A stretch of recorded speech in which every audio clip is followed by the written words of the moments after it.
Nous ne vivons pas une époque ordinaire, mais nous approchons à la fin d'un âge, peut-être la fin d'une civilisation, le rendez-vous avec la destinée à l'horizon se pointe, le retour de Jésus-Christ. Pendant 5 jours dans la capitale gabonaise, la question a été traitée au cours d'un séminaire en faveur des chrétiens. Toute cette semaine, on a beaucoup parlé sur la personne de Yeshua et de Jésus, et notamment sur la délivrance. Voilà, pour montrer aux chrétiens qu'il n'y a pas besoin de chercher un prophète, un évangéliste, un pasteur pour être délivré.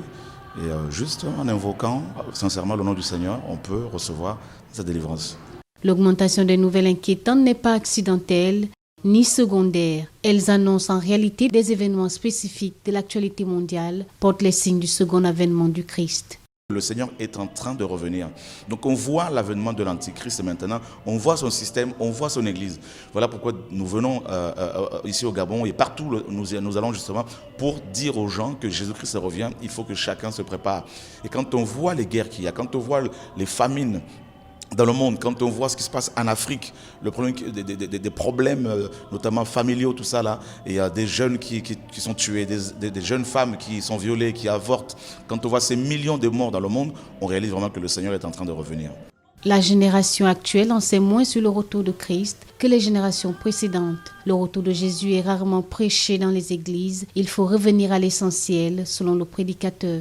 Le Seigneur veut que des chrétiens se préparent justement et par rapport à cet enlèvement. Et les Écritures nous disent également qu'il y aura des disparitions massives, instantanément, des chrétiens du monde entier, mais des vrais, parce que tout le monde n'est pas, tous ceux qui se disent chrétiens ne le sont pas forcément. Vous avez des gens qui se disent chrétiens, mais qui n'ont fait qu'une adhésion intellectuelle à des bâtiments, aux églises des hommes. Et vous avez des personnes qui sont chrétiennes et qui sont véritablement nées d'en haut. Et il y en a même qui ne font pas partie d'une église locale, mais qui ont une communion, une relation personnelle avec le Seigneur Jésus-Christ. Si aujourd'hui la culture n'a jamais été aussi éloignée des valeurs spirituelles, les églises restent muettes, alors que les problèmes de notre société vont bien au-delà de la seule portée politique et le principal alcool de la société actuelle, le tranquillisant consommé par la plupart des gens, est le bien-être, loin de la vérité.